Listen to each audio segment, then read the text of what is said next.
તો જય શ્રી રામ મિત્રો, સ્વાગત છે તમારું એક નવા ઓડિયોની અંદર. મિત્રો, અત્યારના સમયની અંદર તમારે ફેમસ થવું હોય તો માત્ર ને માત્ર એક જ ઉપાય સોશિયલ મીડિયા. સોશિયલ મીડિયાની અંદર સૌથી વધારે કયા મંદિરનું નામ છે, કયું એવું જગ્યા છે જ્યાં સોશિયલ મીડિયામાં એ જગ્યાનું ખૂબ જ નામ આલે છે. જો તમે એનો વિરોધ કરવા મળો એટલે તમારું નામ સોશિયલ મીડિયાની અંદર આવી જાય. એવા જ ભાઈ કમલેશભાઈ જાદવ પહેલા સુરાપુરા ધામ ભોળાદનો વિરોધ કરતા હતા. ત્યારે પણ એણે એમ કીધું હતું કે જો ભોળાદમાં મને ચમત્કાર દેખાડે તો 1 કરોડ રૂપિયા અને 10 વીઘા જમીન આપો. ને અત્યારના સમયની અંદર અમદાવાદની અંદર ક્યાંક આજુબાજુ જગ્યા છે ખુખાર મેરડીમાંની, ત્યાં એનો ચમત્કાર બહુ સારો છે, બધા લોકો એવું કહે છે. તો એ જગ્યામાં ફરી કમલેશભાઈ એનો વિરોધ કરે છે કે જો ચમત્કાર મને દેખાડે તો 1 કરોડ રૂપિયા અને 10 વીઘા જમીન આપું. તો વાત આખો ઓડિયો સાંભળો, ને ખાસ કરીને ઓડિયો સાંભળ્યા પછી તમારું આ વિશે શું કેવું છે કમેન્ટમાં લખવાનું ભૂલતા નહીં. તો સાંભળો તમે. હાલો કમલેશભાઈ, બોલો ભાઈ. જે તમે લિંક નાખી ને, કોણ? જે ભાઈઓ જતીનભાઈ વાત કરો છો? હા હા બોલો. હાજી હાજી બોલો જતીનભાઈ બોલો. હું એમ કહું છું કે તમે જે લિંક નાખી ને છેલ્લી, હા યાર, પણ તમે પેલા મને એ નથી સમજાતું કે આ તું તડાકાથી શું કામ વાત કરો યાર? તમે સભ્યતાથી વાત ના કરી શકો? અને આપણે કોઈ એવો તો નથી. હું જે વિરોધ કરું છું એ પાખંડનો વિરોધ કરું છું. ભુવાજી સાથે મારે કોઈ વ્યક્તિગત દુશ્મની તો છે નહીં. તમે શું બોલો છો? પણ વિડીયો જોતો જો તમે તું તારી પર આવત ભાઈ અમે આવીએ જ તે ને કે અમે સભ્યતાથી વાત કરવાનો જો મારી વાત સાંભળો, મારો વિરોધ પાખંડથી અને અંધશ્રદ્ધાથી છે. ભુવાજી કોઈ વ્યક્તિગત મારા દુશ્મન નથી અને ભુવાજી હારે મારે કોઈ લેવા દેવા નથી, બરોબર?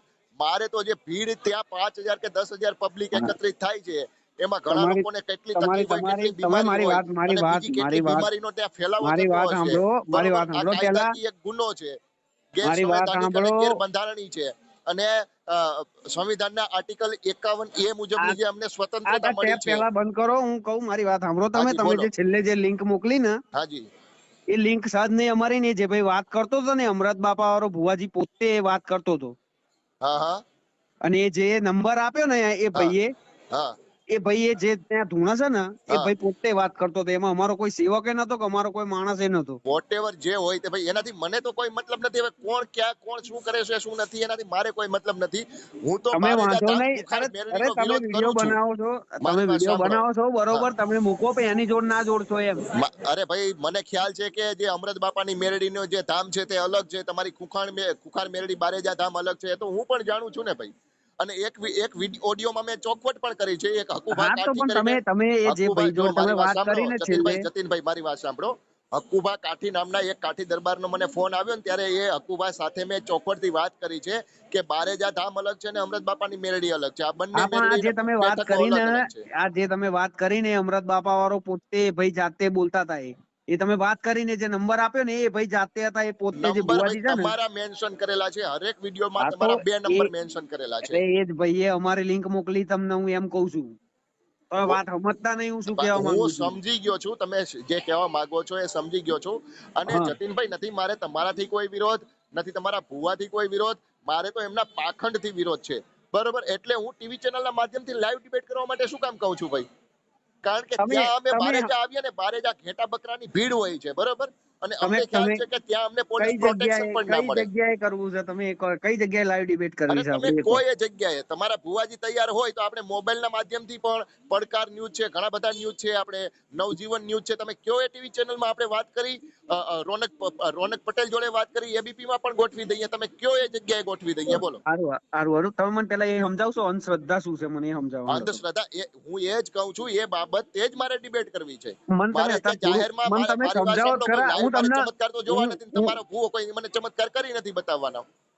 જો સાંભળો, જો હું તું તારી નહીં કરતો તમારે, હું તમે કઈ વાત કરું છું. શ્રદ્ધા છે ને એ અંધશ્રદ્ધાની જનની છે. શ્રદ્ધામાંથી જ અંધશ્રદ્ધા પેદા થાય છે, બરોબર? પણ અંધશ્રદ્ધા તમે મને શું કહેવાય એ તો મને તમે સમજાવો કે અંધશ્રદ્ધા એટલે શું?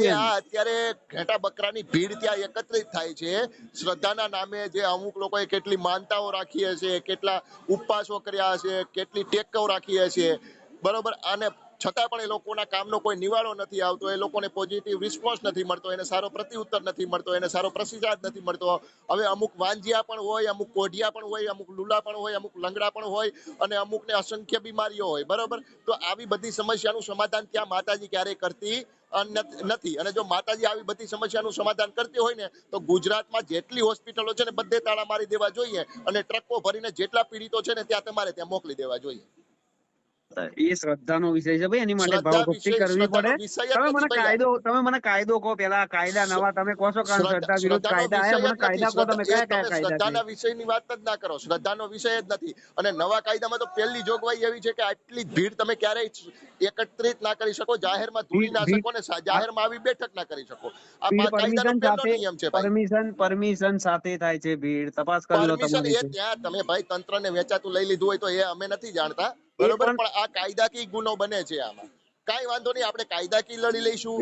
લાઈવ તમારે લાઈવ ડિબેટ કરવાની ઈચ્છા થાય તો તમે મને કહો તો હું રોનકભાઈ પટેલ જોડે વાત કરું. અમાર જરૂર નહીં જો લાઈવ ડિબેટ કરવાની, કોઈ પુરાવા આપવાની. પહેલી વાત સાંભળો, હું રોનકભાઈ પટેલ જોડે વાત કરી લઉં, તુષારભાઈ બસિયા જોડે વાત કરી લઉં, નવજીવન ન્યૂઝમાં, એબીપી ન્યૂઝમાં તમે કોઈ એમની જોડે વાત કરી લઉં અને લાઈવ ડિબેટ તમે કયો એ સમય આપણે ગોઠવી દઈએ. બોલો.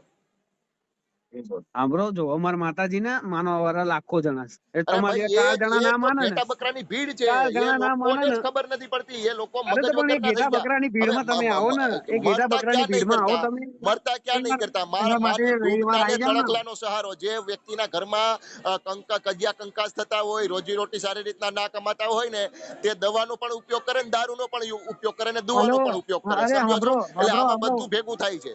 એટલે આ અંધશ્રદ્ધાનો ફેલાવો થાય છે અને લોકોમાં અંધશ્રદ્ધાનો ભય પેદા કરવામાં આવી રહ્યો છે, લોકોને ગેરમાર્ગે દોરવામાં આવી રહ્યા છે. અને આ વસ્તુ લીગલી નથી, અનલીગલી છે ને આ વસ્તુ ના થવી જોઈએ. હા, તો હું શું કહું, તમે 6 થી 7 વાર ફોન કરીને કહો છો કે હું આવું છું. તો રવિવાર મારા ભાઈ ખુલ્લું જ હોય છે, આવી જાવ ને. અમે આવીશું ને, જે દિવસે આવીશું ને જતીનભાઈ, તટસ્થ આધાર પુરાવા સાથે આવીશું. હા, તો ભલે એવું નહીં, તમે કહો છો કે 22 તારીખ અમને બધા આધાર પુરાવા મળી જશે ને ભાઈ, એટલે અમે સામેથી આવીશું. તમે કાલે એમ કહેતા કે હું 22 તારીખે હું આવી જવાનો છું, તો 22 તો થઈ. ચોક્કસ ભાઈ, ચોક્કસ. હું અત્યારે હાલ દિલ્હી છું, પણ હું એ તમને ગેરંટી તમે કાલે આપું છું કે અમદાવાદ આવવાનો છું. એક દિવસ કમલેશ જાદવ સામે તમારો ભેટો થશે ને થશે. આવી જવાનું લખીને રાખો, બરોબર. હવે તમે લાઈવ ડિબેટની હમણાં વાત કરતા હતા, હવે લાઈવ ડિબેટ ભૂલી ગયા. રૂબરૂ આવી જાવ ને, રૂબરૂ લાઈવ ડિબેટ કરીએ. હમણાં તો કહેતા હતા ક્યારે લાઈવ ડિબેટ કરવી, હવે કેમ લાઈવ ડિબેટ ફસી ગયા તમે? તમે લાઈવ ડિટેલ નું કરી નાખો, આપણે એક કરી નાખીએ. છોડો ને યાર જતીનભાઈ, લાંબી કરતા મને નથી આવડતું. આપણે તો સીધી ને ચોખ્ખી વાત કરીએ છીએ. ગુજરાતની જનતાને ઉલ્લુ બનાવવાનું કામ બંધ કરો, બરોબર. હા, એટલે હજુ તમારે જેટલા બધા બીજા 4-5 ને પાગલોને ભેગા કરી અને હી કરવું હોય તો એનાથી મને કોઈ ફરક નથી પડતો પહેલા, બરોબર. આ બધું તમને તમારી માતાજી શીખવાડે છે, આ તમને તમારી માતાજી શીખવાડે છે. હા, ગલત જગા હોય ને, ગલત જગા. આ તમને તમારી માતાજી શીખવાડે છે બધું. અમૃત બાબા કે વાત કરતા હે, તમને પેલા તમને તો એ નહીં ખબર પડી, કુશાલ મેહડી માતા વાળા વાત કરે છે કે અમૃત બાપા વાત કરે છે. પેલા એ જુઓ, પેલા અવાજ મેચ કરો અને પછી અહીં ફોન કરો. અરે પહેલા મારે અવાજ મેચ કરવાની જરૂર નથી પહેલા, બરોબર. હા, તો મારા ભાઈ રવિવારે આવી જવાનું. હવે જ્યારે પેટમાં દુખાવો થાય ને ત્યારે પાછો ફોન આવી કરજો. જવાનું.